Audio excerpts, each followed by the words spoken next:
Welcome on behalf of the Southgate Women's Group to our fourth forum for City Council candidates. Several of you have shared with me that these forums are certainly increasing your interest in getting to know the candidates that we'll be voting for. And I agree. I've never felt so right on top of an election in which I'm about to participate. Tonight we have in our fourth forum, Ed Lauing. But first, here's our moderator, Jeanette Kiesling. Thank you so much, Freda, and hello to everyone from this side of the computer. A very warm welcome to Ed Lauing tonight. Thanks for taking the time to be with us and speak with us. As with the other fora, what we would like to do is we would like to keep everyone muted throughout the meeting. Please post your questions in the chat function, which you see at the bottom of the page or the bottom of the screen if you hover over it. You can post your questions directly to me without leaving a name, or you can post them to everyone else so everyone can see them, but I will be the one who reads them off to Ed to answer the question. Once we move to another topic, what I would like to do is to group the topics together a little bit, or the questions rather. Once we moved on, I might not have time to come back to your question if it is another topic. So you want to send me your questions fairly soon so I can get working on those. As you know, as with the other fora, we would like this to be a forum where we get to know the candidate better. So this is your time, Ed. This is time for you to explain why you want to be a council member, what you would like to do differently, what you would hope to accomplish if you're elected. And yes, we're looking forward to hearing what you have to say about that. So let me just jump into a small, short little introduction. And it seems to me that a lot of people already know you here. You've been involved in city politics for quite some time. Yep. And you have a very impressive CV. I'm only going to touch on a couple of issues, and I would like you to complete my introduction once I hand over to you. You have been working on the Parks and Recreation Commission for 7 years, and I see some questions coming here, and on the Planning and Transportation Commission for more than 3 years. You have chaired or vice chaired these commissions several times. You seem to be a fan of baseball, having been the president of the PA Babe Ruth Regional Baseball for 5 years and the PA Little League manager for 6 years. You've been on the board, you have been a board member and finance chair of Urban Ministry of Palo Alto, addressing hunger and homelessness. And that is certainly an issue that we have talked about in the past fora. And maybe one other thing I would like to highlight is that you are a board member and VP on the executive committee at Congregation Beth Am, with special focus on social action on housing and hunger on the peninsula. And that certainly is a very important topic for us. Your personal interests include hiking in PA open space, biking, working out, skiing, scuba diving, and cooking. And surprise, watching city council meetings, which you might be able to do, not from a screen in the future, but actually be a member. So I would like to hand over to you now to talk more about yourself for 5-10 minutes, however much time you would like to take. Please tell us again why you want to be on the city council, what you hope to accomplish if you're elected. Please be as specific as you can possibly be. And you also may want to tell us why you want us to vote for you as opposed to the competitors in this race. Okay.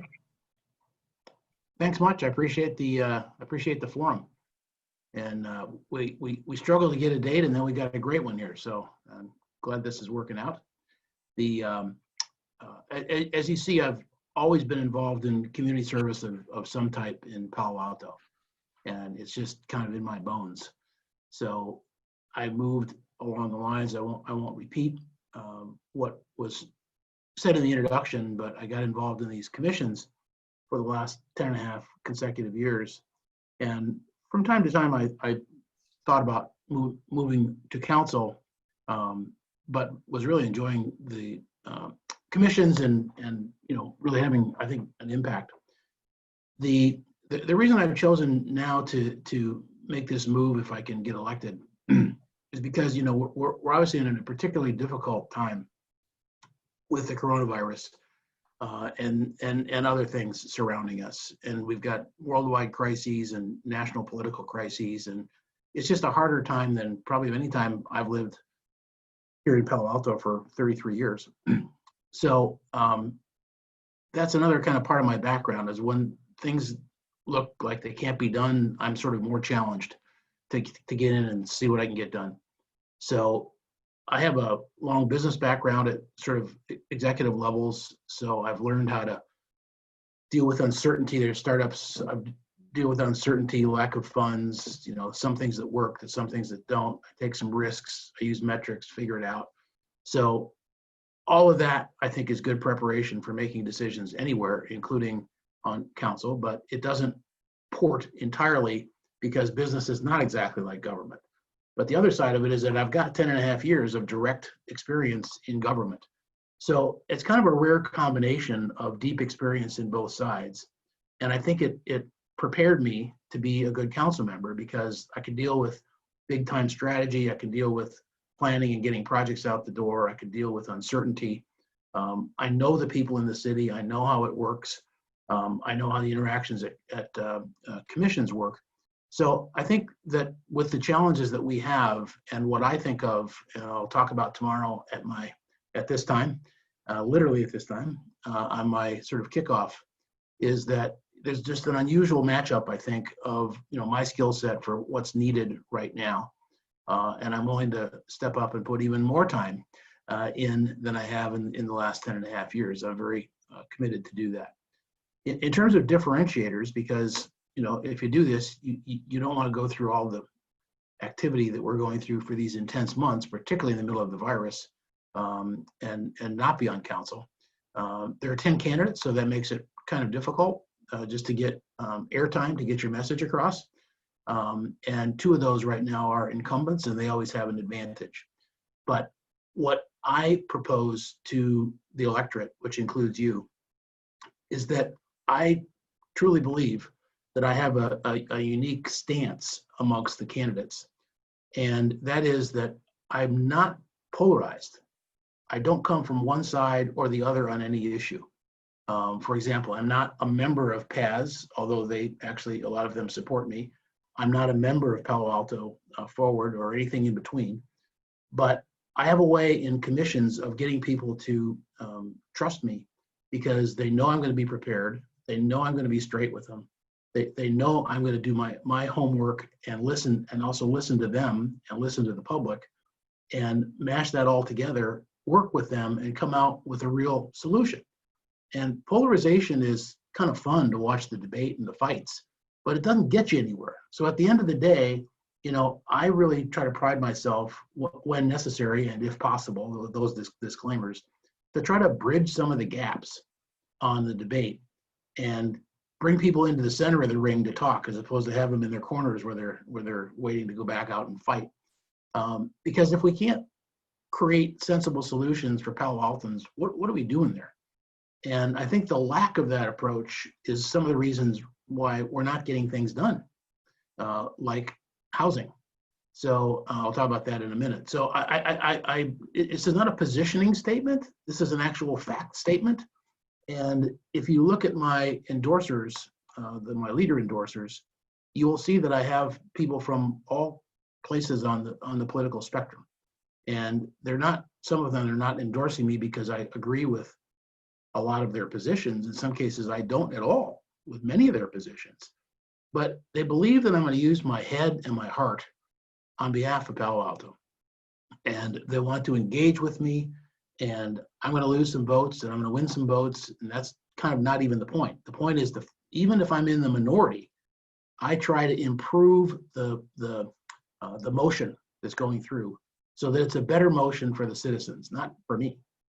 So that's kind of where I think my positioning is, and my reality is.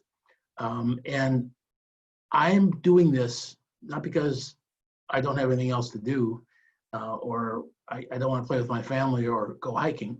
I'm doing it because I think it's a unique time that I can help my neighbors and be of service. I'm not doing it because it's the next step on a political ladder, as some candidates do. So that's kind of, laying my heart bare on that one. Shifting to the kinds of things that I think are important. There are a ton of them. I mean, when you look at it, council takes on over 100 different issues a year. And honestly, I don't know if some of my competitors realize that none of them are very glamorous.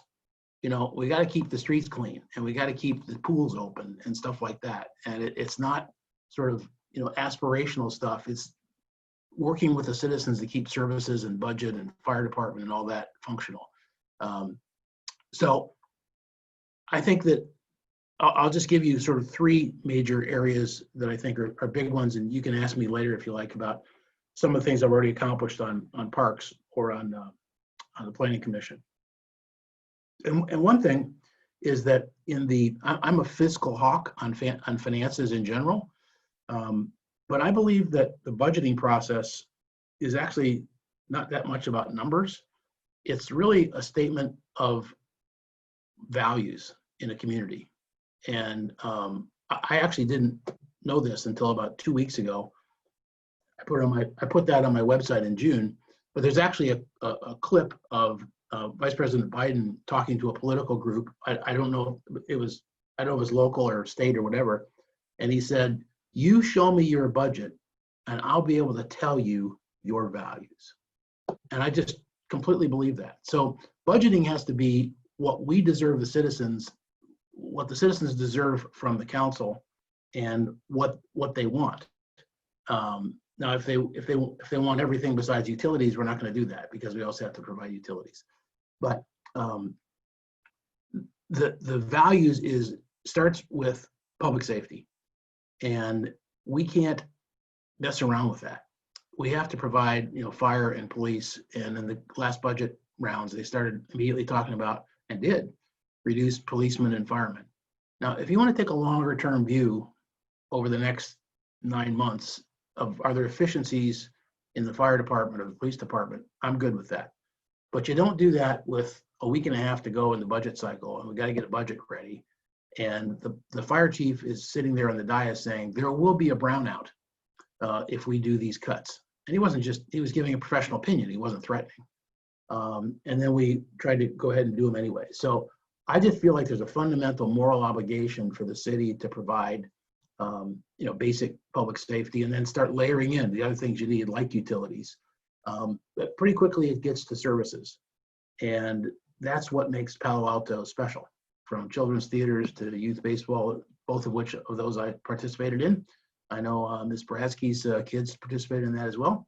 And so those services, you can't start by cutting those, because that's kind of the lifeblood. And it also includes the sort of safety net services of teen health and things along those lines. So that was what has to be built in. And finally, I think they ended up about right, but the whole process that they went through to get there did not start with values. It started with how many dollars do we want to cut, and then it was just kind of being chopped up. So I'll leave that one there. Secondly, and I'll try to be brief on this, I've been concerned as I've watched council meetings from my family room that too many things are being delegated to the city manager. And we have to all start understanding, including the 7 that are sitting there, that they work for us. The city manager works for them. So there's just a bit of confusion there. And so even in the budget process, when he came and said, here's what we should do, I wouldn't say they rubber stamped it, but there was kind of a propensity to say, okay. And that's not okay. They're the elected officials that are responsible to us. They need to listen to that. One council member did a survey that showed what the priorities were, and the city wasn't listening to that. So I'm concerned about that. I'm not entirely faulting the city manager, because the other thing is council tends to give Mr. Shikata like 100 top priorities. Nobody can handle 100 top priorities. So, there has to be an understanding of what the real priorities are, and then there has to be a reporting relationship back to make sure that that happens. They also have to make sure that the stuff that council, announces that's going to commissions actually goes to commissions, because some of that is not happening, and that is definitely staff's problem, but it's also council's problem because they're not following up. You know, in management, you make an assignment, you follow up with your subordinate, you make sure it gets done, basic business, and that's not happening. There's an issue on a number of issues. I won't go into details, but there was one about in lieu parking fees in commercial districts that waited a year and a half after council said it should come to us, and then the planning director went back and said, well, don't want to do that now because there's not going to be any commercial growth downtown. Well, that's irrelevant. It's completely irrelevant to the point. And I talked to a number of council members and was able to get that proposal from staff rejected by 4-3. And now that is going to come back to Planning and Transportation Commission. And the reason that's important is because then we can do a public hearing for all you folks, so you can weigh in on that issue. And we can give our expertise on a recommendation to council, not just forget about it. We'll take that off and we can now do in lieu fees. So that's the second one. And the third one is obviously housing, the third priority. Within that priority, I do think that we want to kind of model in a very rigorous financial way all of the segments of housing that starts with affordable on up through market. Market rate has not been a problem. All the other segments have been a big problem, the biggest of which is affordable housing. That's also the hardest to finance because we're generally dependent on tax credits for developers, and that isn't going to work anymore. So I really feel, again, that this is a moral value that we have to stand for in Palo Alto and say, we want affordable housing and we got to get it. So if we get there and I get on council and can get them to prioritize that as number one, then we have to do a lot of different things than what we've been doing before, which is basically, gee, I hope somebody comes and puts up affordable housing. So one thing we have to do is we have to reach out to public, we want to create public and private partnerships and reach out to companies like Google, Facebook, Apple, who already have funds in place to help with peninsula housing. And to my knowledge, we haven't even been at the table having conversations with that. So there is money from some of those folks. And part of the reason why is because they need affordable housing for some of their service workers that are not their tech workers that are making $100,000 a year, but they're service workers that are making 30.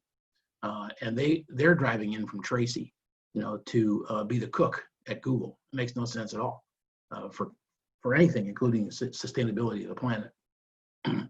So let's assume that we get there. I do want to work on that. And we also can look at a modest business tax for the large companies to help with that. And a couple of other ideas, but I will basically put my body on the line to make that happen in 4 years, because I just think it's that important for Palo Alto. We can't ignore the other segments, and the next one up from there is the next one that is most ignored, and some people call it the missing middle, or some people call it entry level. We put a test market project up on El Camino that we called workforce housing. It's El Camino and Page Mill, and it's just going up now. I supported that project because although it's car light, which means there's not going to be enough, what we're used to, there's not going to be enough parking for cars, but there's buses and trains there. I want to get real data from a project like that. Again, we have polarized fights at Planning and Transportation Commission and on council about is it going to work or not, and car light is great, car light is bad. Well, let's just get some statistics so we know what we're doing here. So that's going up. It's a small project, so it's relatively low risk, but we'll have real data that we can roll out if it works or say no if it doesn't work. So, and there's more to be done on housing, but I wanted to be relatively brief. Those are the two segments that I would prioritize for analysis and action. Thank you very much, Ed. I don't even know where to start. Thanks for giving us such a great overview. If I just want to summarize three things that I got out of what you said is you want to bring people together, you want to listen to the citizens, and you want to focus your work on the values or base your actions on values, which is great. So let us jump right into the questions that we have. I think you touched on a lot of them already. However, I always like to make sure that everybody who poses a question actually gets a full answer. So you touched on the business tax. If you could be a little bit more specific on that. Sophie Stang would like to know, San Jose has a business tax. Why limit business tax to a large company? And Freda posted this before. What do you say about a tax for Palo Alto businesses? Again, you touched on that, but can you be specific on what exactly it is that you would like to do once you're a city council member? Yeah, I don't have the specific numbers on it, but the starting point is that, we get funds from the landlords because they own the building, but we don't get funds from the tenants that are in the building, like Tesla or whatever, because they don't own the building. There's no business tax. And we've also been told for years, all the years I've been on any commission, that no problem, because we're getting enough economic boost from all the workers that are downtown around California Avenue. But we aren't, because the bigger companies are feeding them breakfast, lunch, dinner, and doing their dry cleaning. So we're not really getting those people on the street for an economic benefit.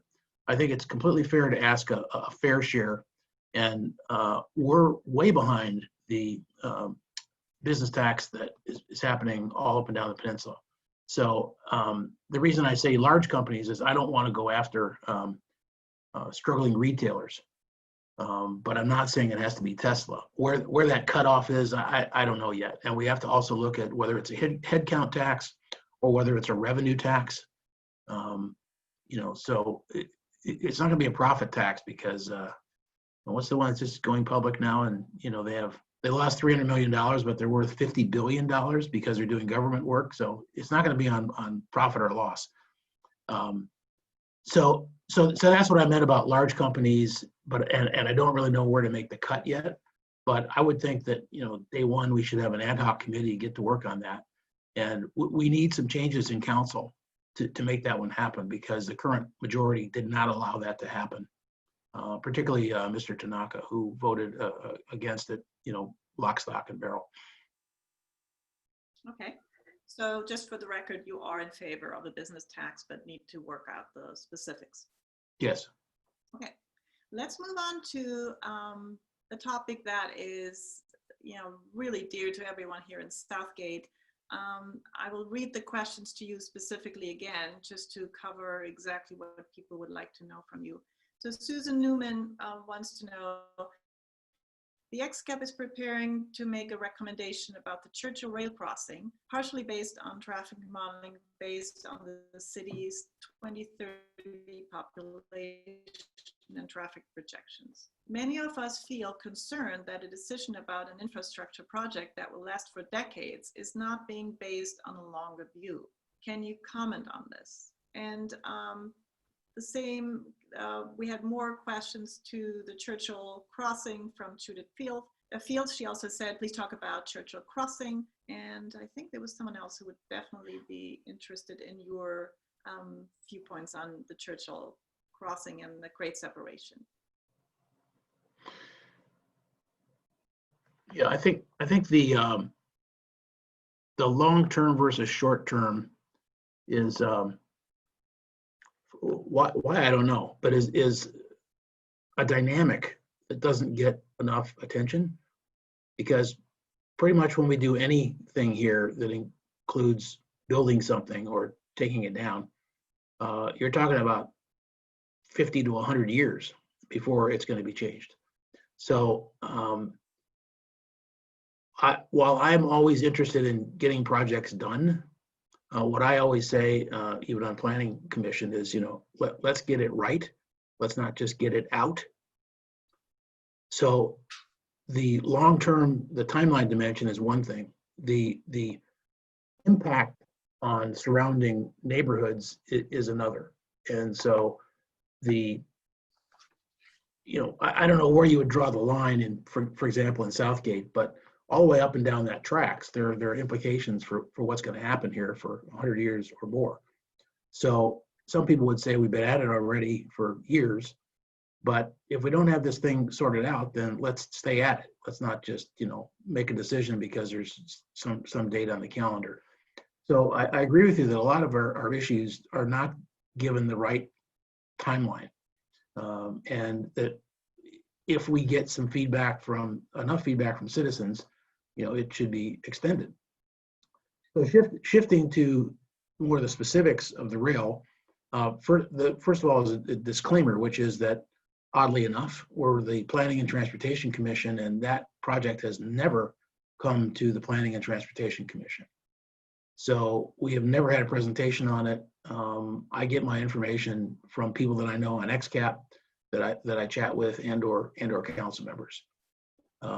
So the latest that I know is that probably the XCAP committee is going to make a recommendation to council soon on which direction to go when they go that direction.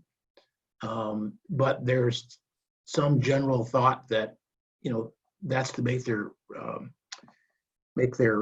report complete, but that there might be an intentional moratorium put on making a final decision.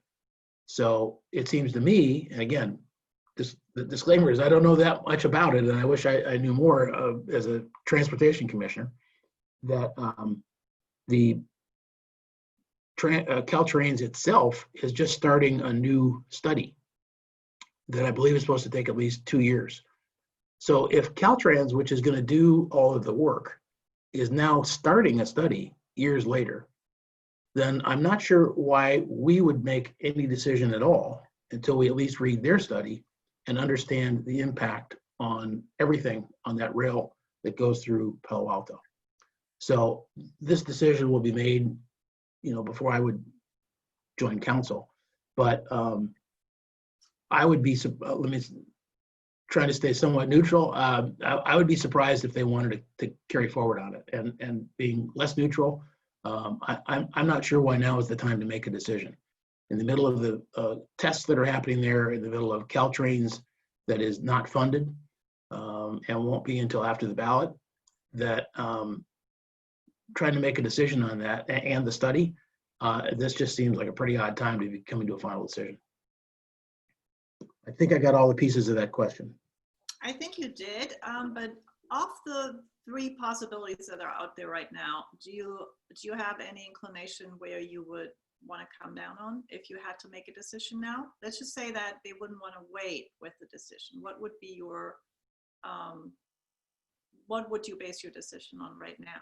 I base it on a lot more data than I have right now, because I really haven't gotten a complete description of what the options are. I'm very well aware of the controversy around Churchill and the implications there, and I kind of understand both sides of that. But the point is the traffic isn't going to go away. If you close Churchill, the traffic's going to go somewhere else, and if you don't, you've got it there. So I wouldn't be. Let me put it this way: I wouldn't be optimizing for the efficiency of the train. I would be optimizing, for neighborhoods. So if some action is taken that's going to make the trains go a little bit slower or not taken, then I'd optimize for that. All right. Well, let's hope that we will not have to make that decision right now, because I think actually when you talk about neighborhoods, there is a big split in our neighborhood as to the possibilities that are on the table. This really splits the neighborhood. I want to say in half. Susan, you can correct me if I'm wrong. Mm-hmm. With some of us being for the closure of Churchill and the rest is against it. So it's a very difficult issue, and we all understand that. So we understand that you need to look into it further and get all the information that you need to have in order to make a decision. Let's just stay in this traffic or planning subject. What is your position on keeping University and California Avenue closed to cars? Like keeping that a pedestrian zone? Permanently? Yes. Where's the analysis? That's the second time in 2 Zoom calls that I got that tonight. I think there's a little bit, if you are on Nextdoor, you see a big discussion about that right now. There are people who think that that is actually a great solution for the city. What is your point on that? Well, no, what I'm saying is that what I would like to, I think the city, let me back up. I think the staff has done a remarkable job under the circumstances of getting that thing both planned and executed and monitored. And they are keeping some data. And it's also costing the city some money. So I asked the assistant director at our next planning commission meeting if she could give us a summary of what it's going to cost, not because I'm making a presumption that this is cost-based, because we need to be doing stuff for retailers down there. So it's going great. But when you talk about it not being permanent, not being temporary and going to permanent, it seems like that's a different kind of analysis, because then if it's permanent, first of all, permanent means beyond the COVID. So that's a whole different economic climate. And even before that, I think you have to go a little bit deeper by interviewing everybody up and down the side streets. I have one data point, which is very terrible market research. But a really good friend of my wife's has a jewelry shop down there on Ramona.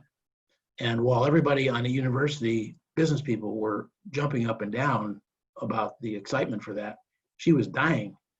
So then they open up Ramona, and I actually haven't talked to her yet, but I'm sure she's doing a lot better. So I think there's implications there for the side streets that we would want to get tighter research on. Oh, Ed, we lost you there for just a second. Your voice cut out. I'm not sure what happened. Did you get the point where I talked about the jewelry store on Ramona? I think we heard the beginning of it. Okay, so my wife's friend runs a jewelry store there on Ramona, and she was dying in terms of her business, while the merchants on University were jumping up and down in the empty streets. And so then they've opened Ramona now, but I haven't talked with her, but I'm guessing that it's way better because there's no traffic there.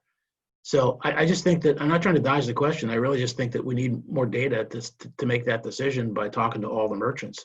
They're the lifeblood of what's going on down there. I'm a huge believer in a vibrant downtown, and I voted to retain the retail preservation law in, I believe that was 17, and roll back the opportunity for software companies and other companies to be on ground floor retail, because that doesn't provide the kind of pedestrian experience.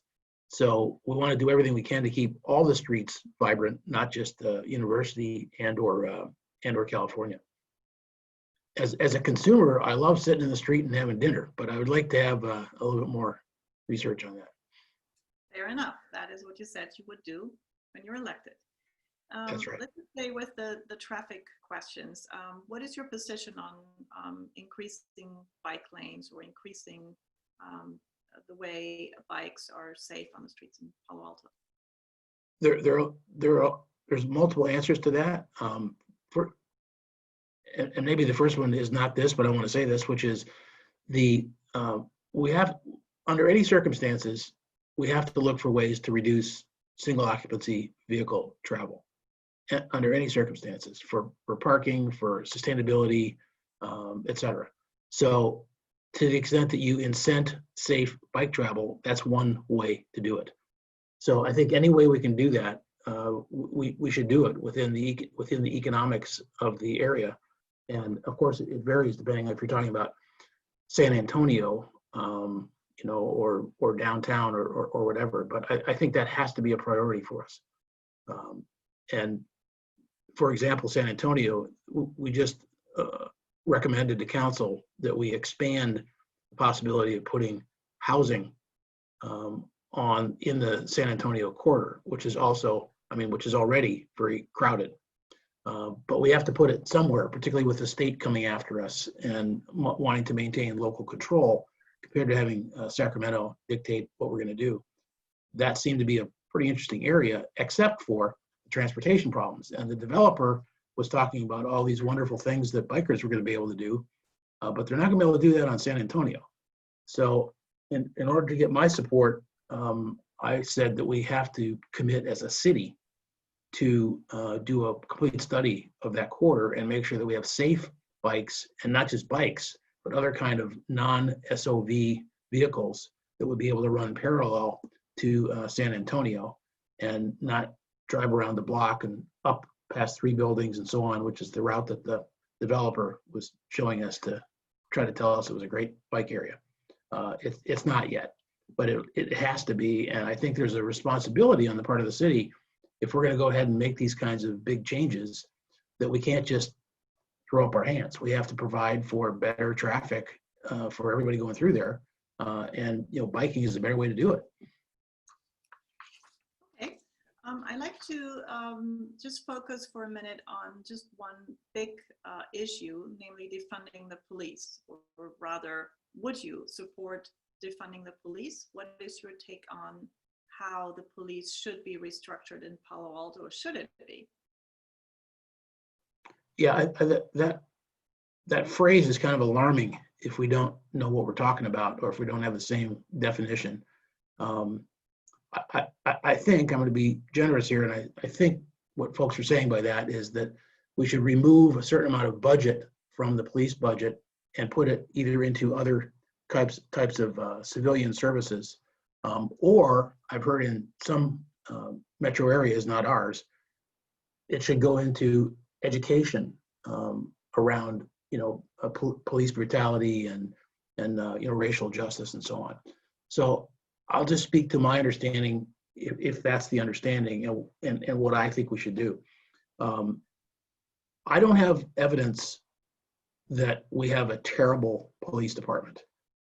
I have evidence that we have at least 2 terrible officers, because I've seen the video, and it's horrendous. And so that type of stuff has to be rooted out.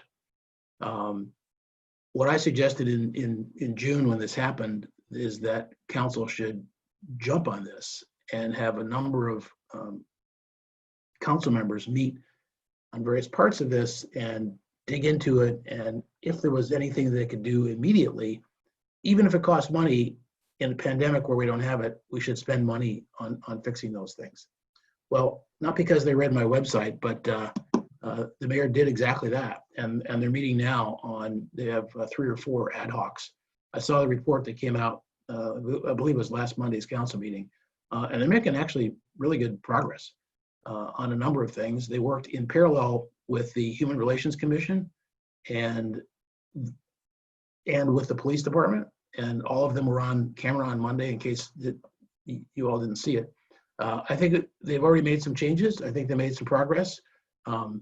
There are ways to go to be able to root out those offending officers and not only get them out of town, but get them out of policing, in my judgment.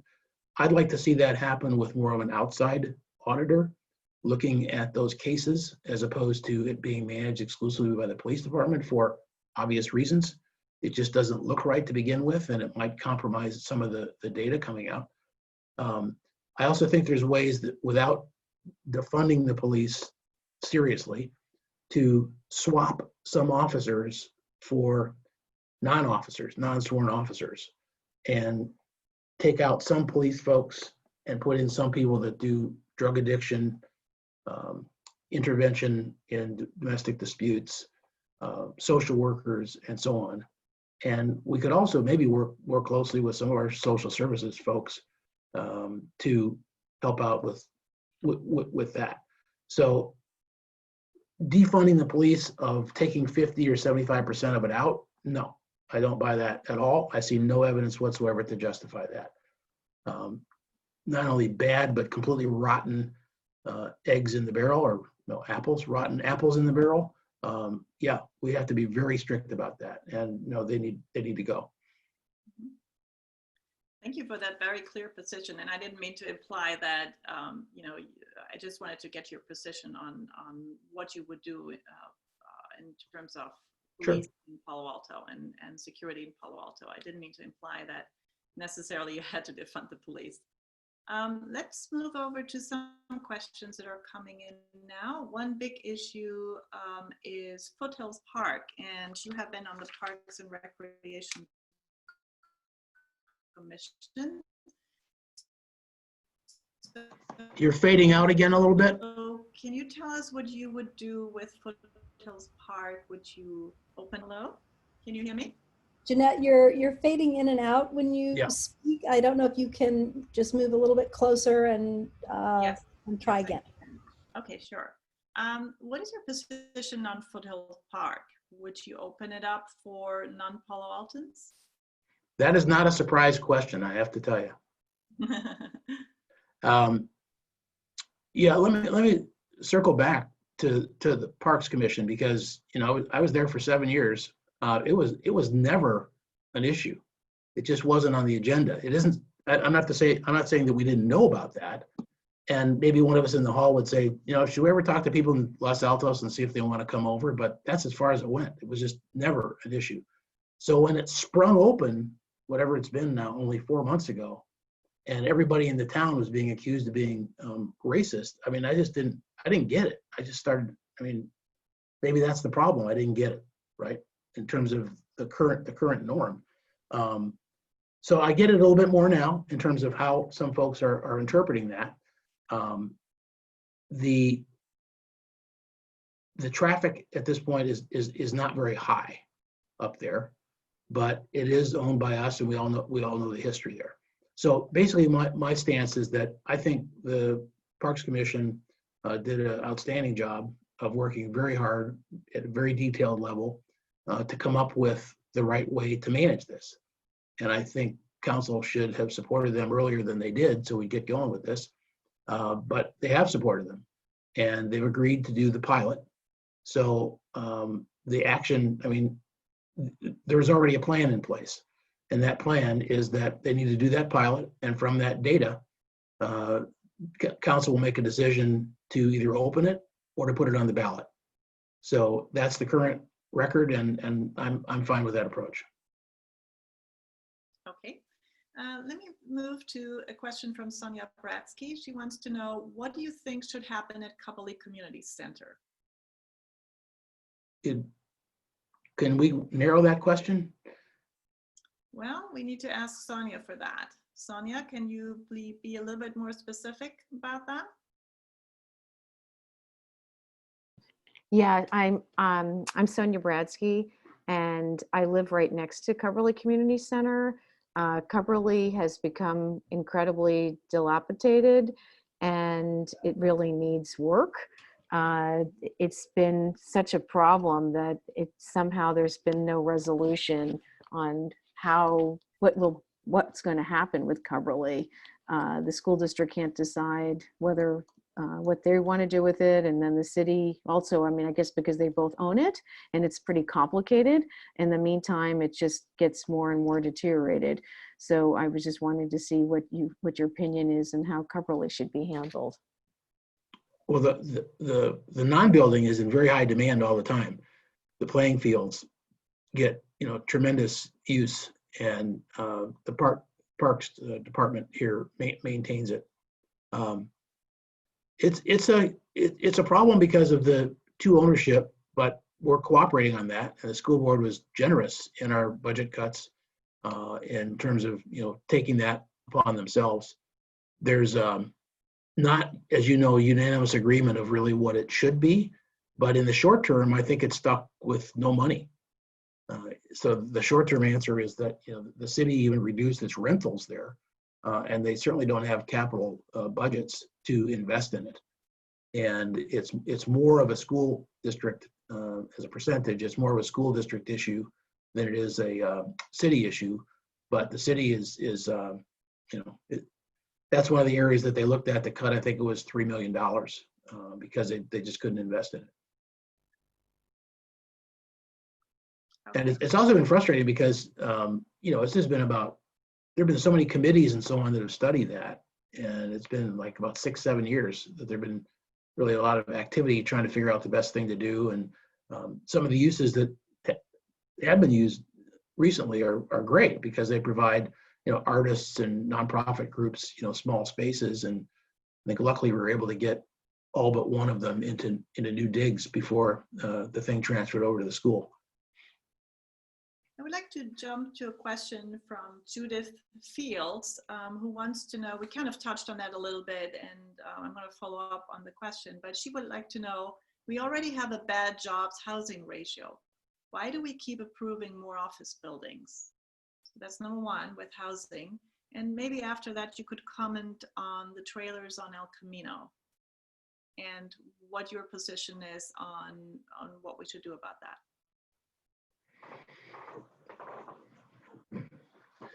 So the jobs housing balance is a fact.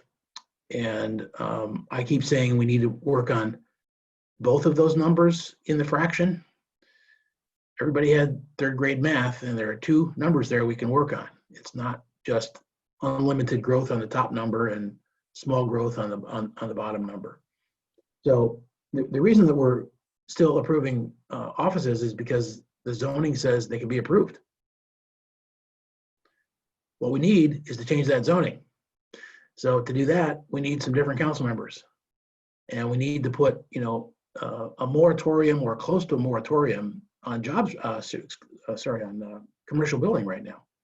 I mean, there's a glut. I mean, the virus has made it very difficult for landlords to, once these leases are up, because they're still in existence, to release, and the work at home has complicated that for them.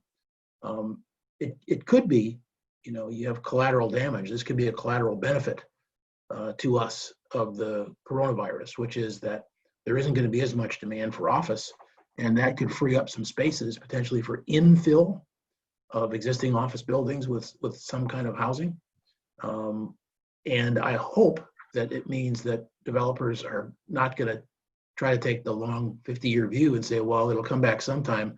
Let's put up offices. So that's one answer, is it's part of the law. The other answer is still somewhat part of the law. There's the possibility of doing mixed-use buildings that are office plus housing, which include a percentage of affordable housing.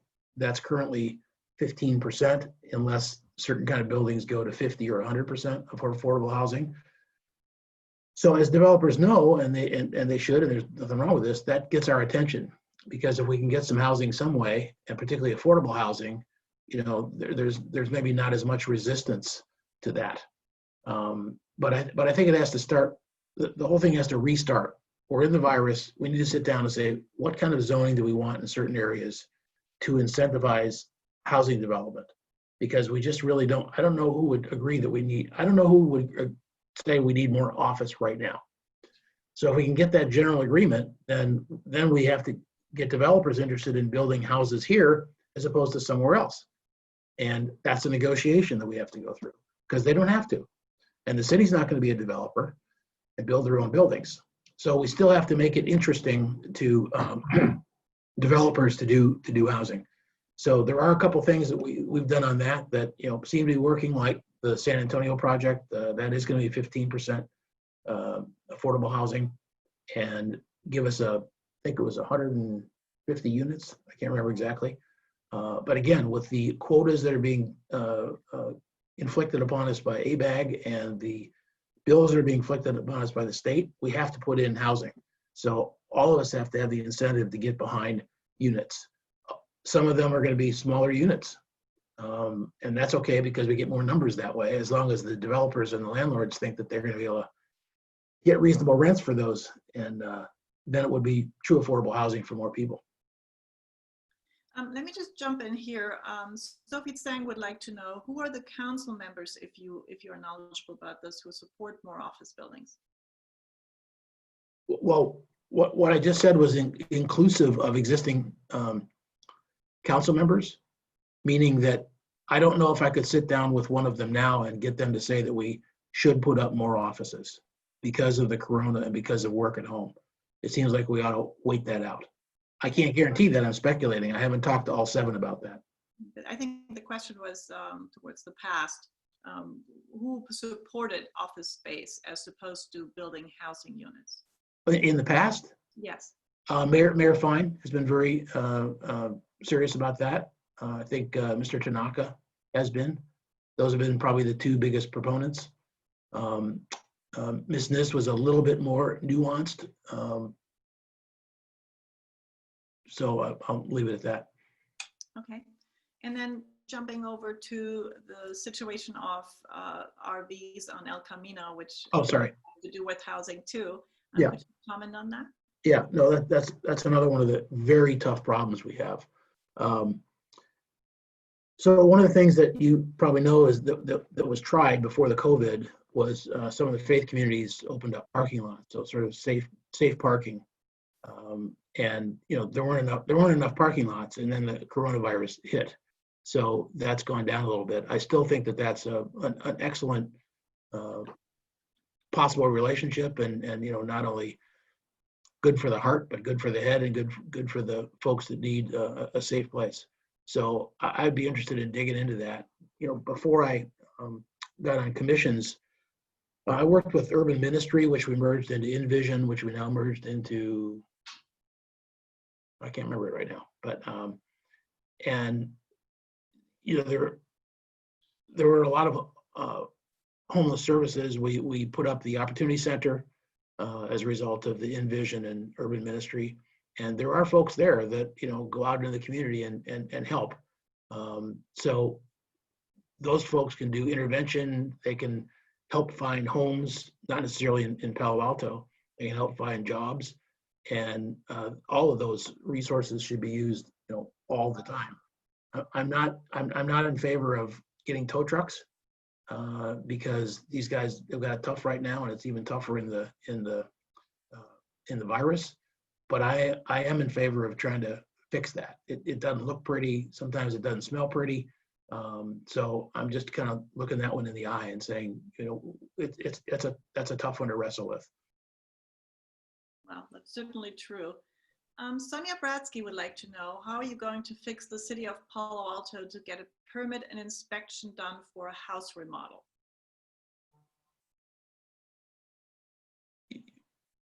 Again, if you give me a little more detail, I mean, we're doing house remodeling permits. Well, I guess I don't want to speak for Sonia, and maybe we can unmute Sonia and have her specify the question. I guess what she looks for is to speed up the process or make it easier to get permits. Mm-hmm. But I would like to let Sonia speak for herself. We're remodeling our house, and it was supposed to take 3 months to get a permit. It took 6 months, and the city lost our plans. And then we did a revision to the plans. It was supposed to be over the counter. It took 5 weeks. And then my contractor changed the plumbing, and it should be like we'd get an inspection right away. Now it took a month to get an inspection. I mean, the city is just so dysfunctional. I mean, now I get to see how horrible it is to deal with the city of Palo Alto. So I'm wondering how you can fix this. The first answer that I would give you is that if I was on council, that's exactly what I would want to hear from you directly on. And I could then take it to the appropriate people, probably short of the planning director, but if I needed to, I could call Jonathan and talk with him. Because I feel like there are too many cases of folks like you being the lost citizen that are fighting City Hall. And if you had access to somebody who would be interested in fighting those battles, that would be pretty helpful. And I was on the phone the other day, and the lady said, it took 4 trips before my dryer was approved. So I don't have all the data, but if I were a council member, I'd say, can I come over and get the data so I know what I'm talking about? And then take that case study in, because it's not only affecting that lady, and what you're talking about certainly is not just affecting you. It's a widespread problem, and I'm just seeing, a case. So, and even though I'm not a council member, I actually would like to talk with you offline about this case so I can actually see what happened there. I'm kind of speechless because there's a lot of lip service being paid to the fact that we're improving that and that we are getting stuff over the counter. And that's part of our incentives that we're talking about to get housing built more quickly, in particular affordable housing. So if an OTC was supposed to happen immediately and it took 5 weeks, I don't get that. So I'd like to, get some more information from you and chat with you about it more. There's an example of, this is going to sound like politicking, but a local council member should solve small local issues. It's not just this crisis that we have, which I'm passionate about, which is affordable housing, but you guys got problems and it needs to be fixed. And if it's not fixed by the regular city people, we got to bypass that and see what we can figure out. The city put up about 2 years ago now, a pilot traffic pilot traffic circle on Coleridge and Cowper. And they had it up for a while. It was just temporary, so it didn't really look like what the final one would do. I'm glad they tried it. And so that one guy went out and talked to some parents one day and said, would you like to keep this pilot going? I mean, keep this traffic circle going because it makes you feel safer. And they go, yeah, we do, fine. And they went to their cars. You know, that's not a survey. That's not figuring out what's really going on there. And so I heard about that. I said, wait a minute, no, that doesn't work. So I went and I actually happened to know a couple of the neighbors on that block. And I went to them and a couple of others and said, what's going on? And they go, it's a disaster. I mean, we hear screeching brakes. We have possible injuries and all that. So I went out and talked to those people. And then I went back to the PTC meeting and said, we need to vote against this. And this is why. And so I rejected that by a vote, which I got 4 people to reject. And they didn't put it up. So that's the kind of value add you should get from your council members. Maybe that's old fashioned, but that's what I believe. So. Thank you very much.